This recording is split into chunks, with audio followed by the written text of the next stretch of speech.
Hello guys, Fuzz here and welcome back to Planet Coaster. This is episode 2 of our Alpha series. So we're going to go ahead and load the park exactly where we left off in the previous episode. So we just built our beef burger shop with our wonky burger. And of course we plonked the Kraken down. For now we're going to go ahead and delete the Kraken. I will be showing you some more scenery items and decorations as we progress through the Alpha, of course. But we don't want to do everything at once. So before we build any rides, which we are going to be getting into today, I want to go ahead and perhaps get a drink store in so we can go ahead and duplicate this and see how those game systems are going to function. So to begin with, we're going to just click anywhere on our building. Well, that's not actually part of the building, is it? That was a scenery item, so we shall click on the building itself, which is quite useful really because we don't want to particularly copy the burger itself. So we're going to go ahead and hit the duplicate button or Control and D, and we have full access to the building that we've just made. So we can go ahead and use the Z key to rotate it. Rotation snap is available as well, but for now we're going to just plonk it opposite our burger store. So if we zoom in a little bit there, and I think it's lined up pretty well, but if it wasn't, we could of course hold the Z key down and go for some precision angling there, but that's pretty good. So just want to make sure that we're roughly lined up, and you can see it puts that blue bar across the path so we can see that we are. And if we click that there, but we don't want two burger shops, so the next thing we're going to do is select the building and go to edit building or the R hotkey. And now we can access individual components of the building that we made. So we can delete the Chief Beef sign, for instance. And we can even go ahead and delete the awning and the shop itself. So now we can go back to facilities, and if we go to panelled premium drink shop, we can literally just stick that straight in its place and it will connect it to the path for us. So now we have our premium drink shop, but we do need some signage there, so we will find that on... We could actually add a new facade if we wanted to. Perhaps a blue one. Yeah, looks pretty good. Just stick that down there. And we could add our cosmic cow, which is the... It doesn't exactly go too well over the facade actually. But maybe we could just stick it, if we zoom in a little bit, that'll look alright. Yeah, that'll do. We could have probably stuck it a little bit lower, but not to worry, that's fine. And we'll go to wall signs and see what kind of signs we've got for our drinks. We could go for the Cosmic Cow banner logo, or we could go for the sign. It's a little bit too big for our shop, as is that. I think we'll just go for the banner. It seems to fit nicely. Plonk that there.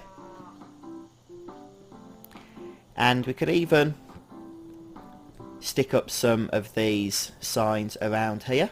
Oh no, that wants to actually go on the wall, that's fine. Just put that there. And perhaps delete the Octoposter sign from that side. Anything else we might want to stick on there in its place? What have we got here? Toilet banners? I don't think so. Yeah, we can put that there. Just like that. And is there a giant milkshake that we can put in? I don't know, I'm just thinking there was a giant burger earlier on. So there may be, you never know. It doesn't exactly look like it, but we could put... Oh no, there is, look. Milkshake statue. I think these are actually made the same with the burger to go next to the shop, but for the fun of it we'll stick it on top. We have that freedom, so we are going to use it. And we can put this on the path so that people can see the pricings. Of course we could turn it around if we wanted to.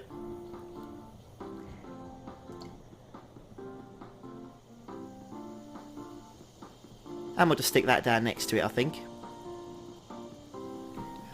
Is that how we want it? Just like that. Or maybe on this side. Yeah, that looks good. And one on this side.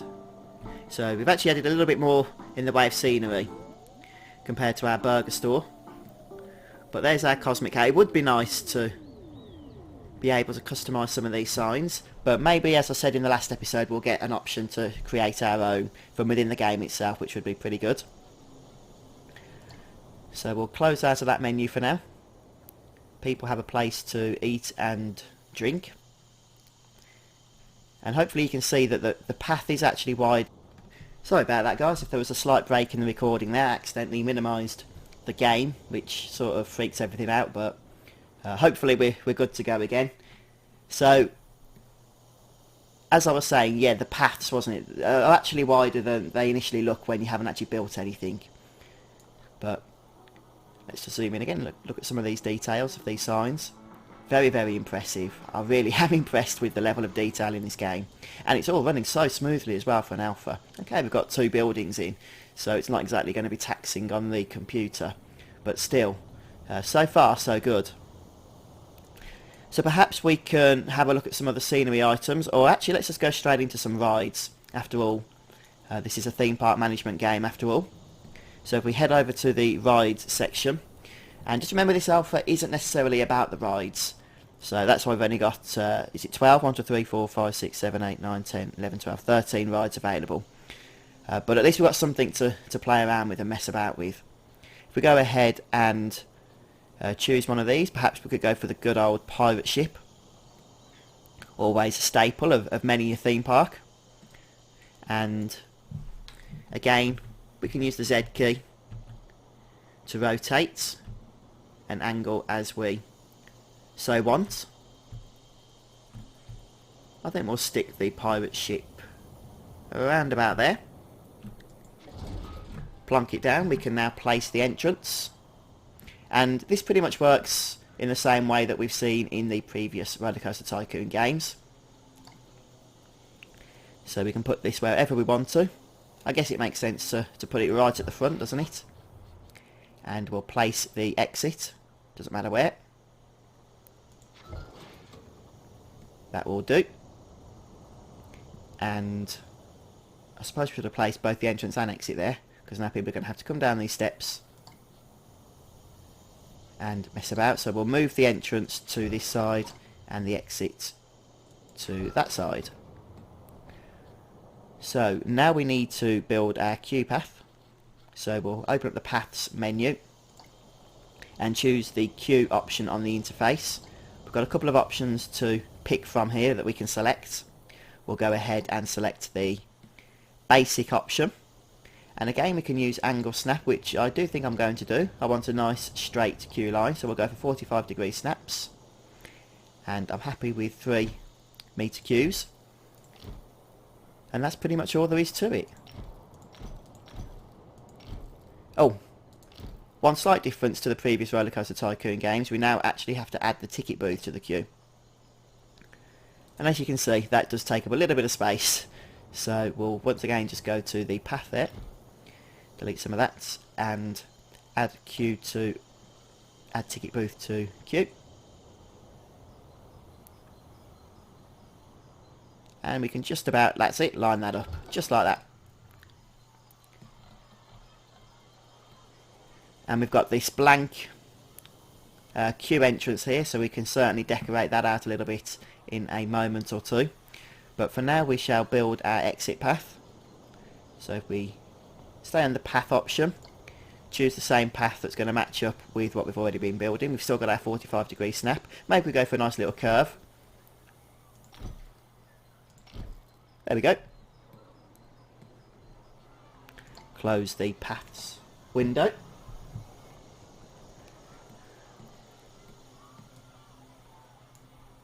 And if we just zoom out a little bit there, we can see what we're doing with the ride management. So that option actually isn't available to us at the minute, which is fine. But what is available is the fact that we can open the ride. We can't test it, fair enough. I don't know if opening it's going to do much good. There's nobody to go on it yet. we can of course choose the ride camera. Whether that would do anything while the ride's not in operation, I don't know. So we'll have a look in a moment, wait for it to start, give it a few seconds and then hit that option. While we're waiting, we can go ahead and start decorating out the area. Oh wow, there's people. I was not expecting that. That's awesome.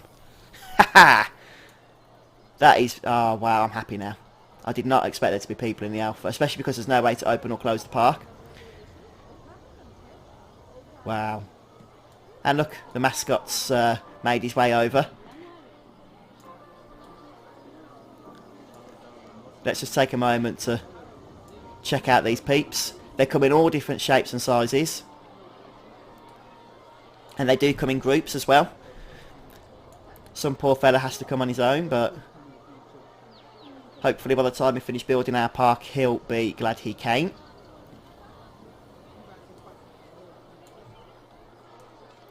Very good. Right, so we're definitely going to be seeing some of our rides in action here. So the pirate ship is loading up, and as you can see, people actually make their way to the seats. They're all very excited to get on.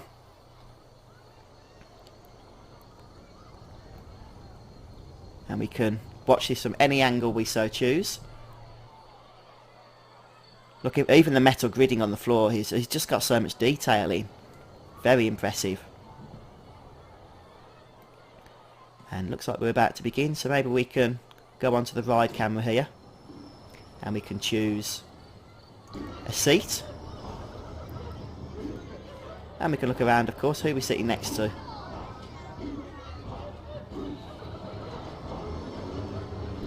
I probably should have built a bit of a longer queue, but honestly I didn't realise there was any people coming to the park.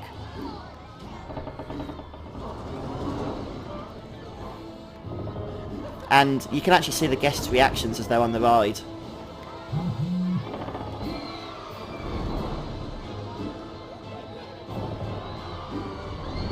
Very good.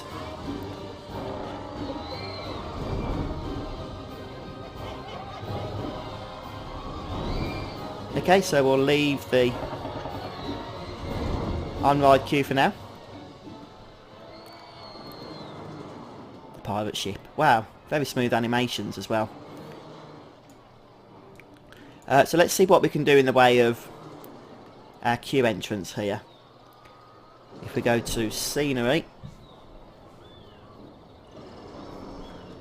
and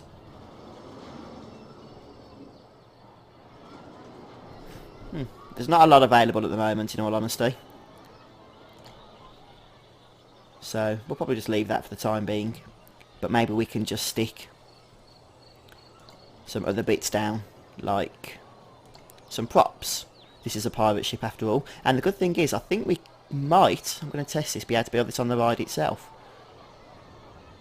Yeah, we can. Okay, we can't block the path, which is fair enough. But if we wanted to stick something here, we could. We don't want to actually interfere with the ride mechanics, so we'll be careful about that at the minute. But we could put a Grand Galleon down. It's even bigger than the ride itself. But I guess this could be our scenery item for the day, couldn't it?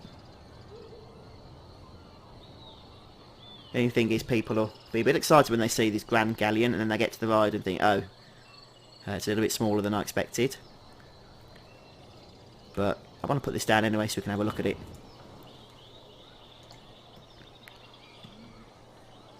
Wow.